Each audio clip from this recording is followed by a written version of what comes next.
এই মুহূর্তের সর্বশেষ আপডেট নিউজ নিয়ে আপনাদের সামনে হাজির হলাম। এখন শুনবেন সংবাদ শিরোনাম।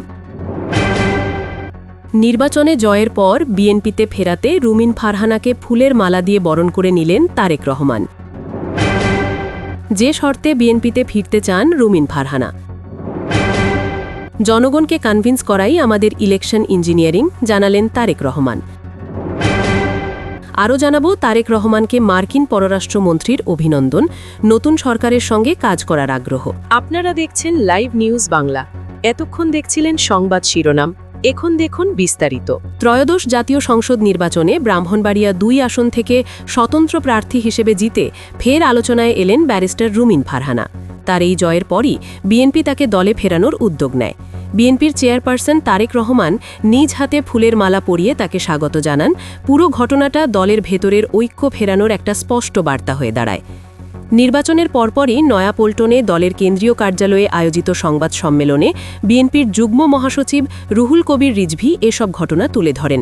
তিনি বলেন, ফলাফল ঘোষণার পর থেকেই দলের শীর্ষ নেতারা রুমিন ফারহানার সঙ্গে নিয়মিত যোগাযোগ রেখেছিলেন। চেয়ারপারসনও তার সঙ্গে সরাসরি কথা বলেছেন। তারেক রহমান স্পষ্ট জানালেন, নির্বাচনের সময় কিছু ভুল বোঝাবুঝি হয়েছিল ঠিকই, কিন্তু শেষ কথা মানুষের রায়। রুমিন ফারহানা জনগণের ভোটে জিতেছেন। এটা শুধু তার ব্যক্তিগত জয় নয়, দলেরও বড় অর্জন। তিনি বলেন, সবাই একসাথে কাজ করবে, কাঁধে কাঁধ মিলিয়ে এগিয়ে যাবে। এর মধ্যেই রুমিন ফারহানাকে লাল সবুজ ফুলের মালা পরান উপস্থিত নেতাকর্মীরা চিৎকার করে আনন্দ প্রকাশ করে। এরপর রুমিন ফারহানা দলের পতাকা হাতে শপথ পাঠ করেন, আবার আনুগত্যের কথা জানিয়ে দেন। সংক্ষিপ্ত বক্তব্যে বলেন, বিএনপি তার রাজনৈতিক পরিবার, স্বতন্ত্র হয়ে লড়তে হয়েছে ঠিকই, কিন্তু মনের জায়গা সবসময় ছিল দলের সঙ্গেই। চেয়ারপারসনের উদারতা আর বড় মনের পরিচয়ে তিনি এবার আরও দায়িত্বশীল হয়ে উঠেছেন। রুমিন জানান, তার জয়ের পেছনে এলাকার সাধারণ মানুষের সমর্থনই সবচেয়ে বড় শক্তি ছিল। এবার তিনি সংসদে সেই মানুষের কণ্ঠস্বর হবেন। পেছনের গল্পটা একটু বলি। গত ডিসেম্বরে বিএনপির দলীয় মনোনয়ন না পেয়ে রুমিনসহ আরও কয়েকজন নেতা স্বতন্ত্র প্রার্থী হন। এরপর দল তাদের শৃঙ্খলা ভঙ্গের অভিযোগে বহিষ্কার করে। নির্বাচনে হাঁস প্রতীকে রুমিন প্রায় 1,18,000 ভোট পান, যা তার নিকটতম প্রতিদ্বন্দ্বীর চেয়ে 38,000 বেশি। অনেকে বলছেন, এই জয়ে রুমিনের ব্যক্তিগত জনপ্রিয়তারই প্রমাণ। দলের ভেতরের টানাপোড়েনের মধ্যেও তিনি মানুষের ভালোবাসা পেয়েছেন। রাজনৈতিক বিশ্লেষকদের চোখে বিএনপির এই সিদ্ধান্ত নতুন সরকার গঠনের পথকে মসৃণ করতে এবং ভেতরের ঐক্য ফেরাতে কৌশল হিসেবে এসেছে। এবার বিএনপি 200-র বেশি আসনে জয় পেয়ে সংখ্যাগরিষ্ঠতা পেয়েছে। তারেক রহমানকে প্রধানমন্ত্রী হিসেবে দেখার অপেক্ষা। এমন সময়ে বিদ্রোহী প্রার্থীদের ফিরিয়ে আনা দলকে আরও শক্তিশালী করবে, এমনটাই মনে করছেন সিনিয়র নেতারা। একজন স্থায়ী কমিটির সদস্য তো বলেই দিলেন, দলের লক্ষ্য এখন দেশ গড়া, অতীত ভুলে সবাইকে একসাথে চলতে হবে। রুমিনের মতো তরুণ নেতৃত্ব দলের জন্য আসমুদ্র সম্পদ। তবে সব জায়গায় কিন্তু সমর্থন আসেনি। জামাতে ইসলামী সহ কিছু রাজনৈতিক দল বলছে, শৃঙ্খলা ভঙ্গের পরও রুমিনকে দলে ফেরানো আসলে এক ধরনের পুরস্কার।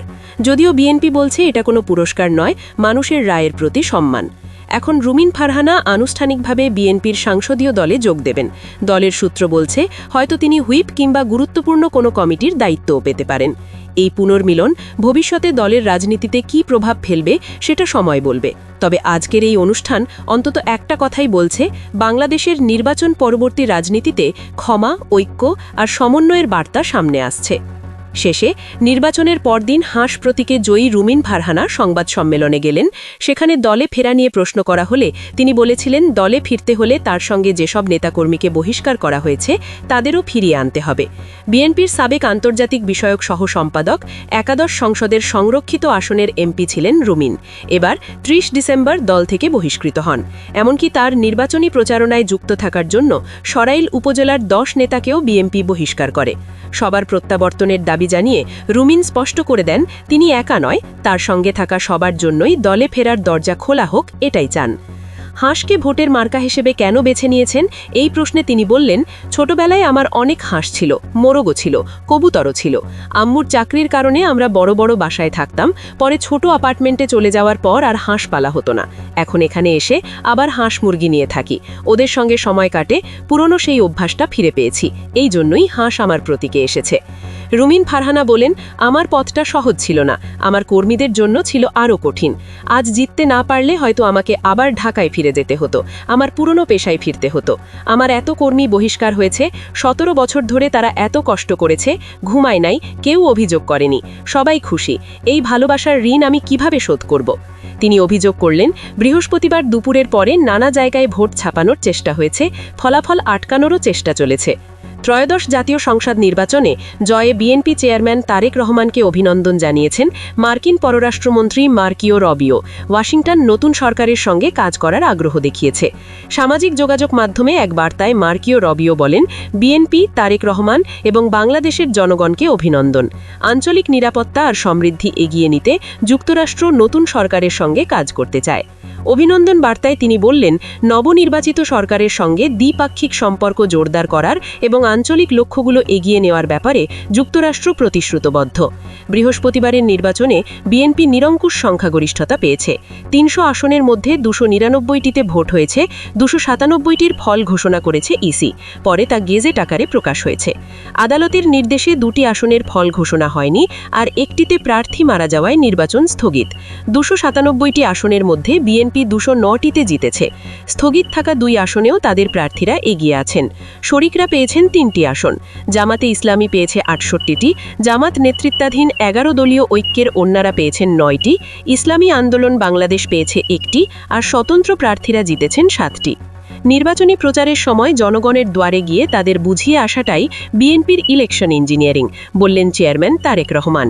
শনিবার বিকেলে রাজধানীর হোটেল ইন্টারকন্টিনেন্টালে নির্বাচন পরবর্তী সংবাদ সম্মেলনে সাংবাদিক খালেদ মুহিউদ্দিন জানতে চেয়েছিলেন, এত আসন পেতে আপনাদের কোনো ইঞ্জিনিয়ারিং করতে হয়েছে কিনা? তারেক রহমান জবাবে বললেন, আমরা শুধু জনগণকে বারবার গিয়েছি, কথা বলেছি, বোঝানোটাতেও আমাদের সাফল্য। এর আগে তিনি প্রথমে ইংরেজিতে বক্তব্য দেন, পরে বাংলায় কথা বলেন, দেশি বিদেশি অতিথিদের নানা প্রশ্নেরও উত্তর দেন। এই সময় তিনি নির্বাচনে অংশ নেওয়া জামাত, জাতীয় নাগরিক পার্টি, ইসলামী আন্দোলন সহ সব দলকে শুভেচ্ছা আর অভিনন্দন জানান।